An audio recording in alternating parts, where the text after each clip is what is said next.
ఇంట్లో ఎవరన్నా కాన్పు అయితే, డెలివరీ అయితే, ప్రసవం అయిపోతే స్నానం చేయడానికి ఆ ఇంట్లో నీళ్లు తీసుకొని స్నానం చేయొచ్చా, లేకపోతే వేరే దగ్గర నుంచి బయట నుంచి నీళ్ళు తెచ్చుకొని స్నానం చేయాలా అనే సందేహం ఉందా?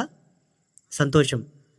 ఇంట్లో అత్త ఉండి వాళ్ళ కోడన్లకు కాన్పు అయితే అత్త ఆ నీళ్ళని తీసుకొని స్నానం చేయొచ్చు అదే ఇంట్లో. అంటే అత్త కోడన్లకు మైల లేదు, తన మురికి కదా, తన మురికి తనకు దోషం లేదన్నారు. బిడ్డ కాన్పు చేయనిక తల్లి వచ్చింటుంది కదా, తొలిసూరు కాన్పు చేయనిక తల్లిలు వస్తారు కదా. కొంతమందికి పుట్టింట్లో కాన్పు అయ్యి వస్తలేదని అత్తింటనే పురుడు పోస్తారు తల్లిళ్ళు వచ్చి, తొలి కాన్పు.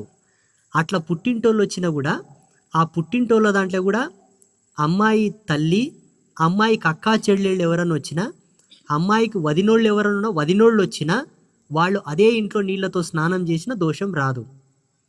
ఇక ఇక్కడ భర్త తరపున అక్కా చెల్లెళ్ళున్నా, భర్త తల్లి ఉన్నా వాళ్ళు అదే ఇంట్లో నీళ్ళతో స్నానం చేసిన దోషం లేదు. ప్రత్యేకంగా బయట నుండి తెచ్చుకోవాల్సిన అవసరం లేదు. అంటే పురిటి మైలు ఏమైనా మా మీద ఆవరిస్తుందా అని ఆమె అడుగుతుంది. తన మురికి తనకెప్పుడు దోషం కాదు, ఆంక్ష లేదు అని చెప్తుంది పెద్దల యొక్క మాట, శాస్త్రం. దీనికేం నియమం లేదు, దోషం లేదు.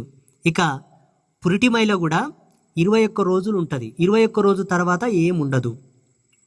అందరికీ, కులస్తులకు, గోత్రజులకు, దాయాదులకు, అందరికీ కూడా, జ్ఞాత మిత్రులకు అందరికీ కూడా 21 రోజు తర్వాత పురిటిమైల ఏమీ ఉండదు, అన్ని శుద్ధులు ఉంటాయి.